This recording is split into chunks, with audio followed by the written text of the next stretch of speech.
Bonjour et bienvenue dans cette revue de presse avec des journaux qui, après Rosetta, se soucient à nouveau de notre atmosphère et à l'image du monde se félicitent de l'accord historique conclu entre la Chine et les États-Unis pour baisser leurs gaz à effet de serre. Il s'agit des deux plus gros pollueurs de la planète qui produisent à eux seuls 40% des émissions. Cette avancée décisive est une surprise. Elle a été négociée en secret durant 9 mois. Pour Libération, la Chine ne se masque plus la face en acceptant de réduire ses émissions à partir de 2030. Mais ce progrès historique peut aussi paraître bien insuffisant. Le calendrier très lointain est aussi très flou. Libération qui consacre sa une aux dernières révélations sur la mort de Rémi Fraisse. Les gendarmes ont su immédiatement que le jeune homme était mort après avoir été touché par une grenade. Laurent Geoffrin, dans son édito, tente de comprendre pourquoi le gouvernement, forcément au courant, a mis 2 jours pour réagir. Il s'agit pour lui d'une stratégie de repli calculée sûrement pour éviter de trop violentes réactions, mais qui sonne aujourd'hui comme un mensonge pour les militants et la famille.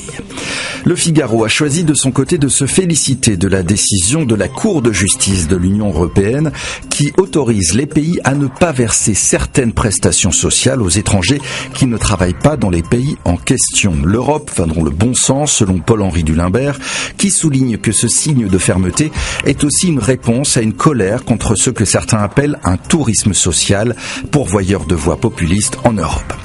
Aujourd'hui en France, sur cette question, a fait le choix de prendre du recul et de tenter de déceler le vrai du faux. Dans un dossier très complet, le journal rappelle que ces règles sont déjà en vigueur en France.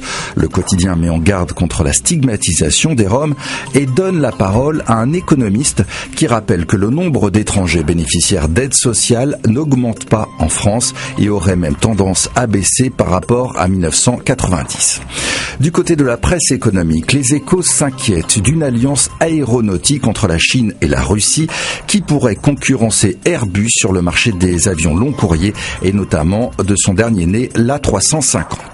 Dans les pages du Monde, c'est le marché de la moto de luxe qui fait son retour dans la production française. 5 ans après l'arrêt de la Vauxhall, un industriel d'Angers lance la Mi Dual Type 1, un joujou à 140 000 € pièce.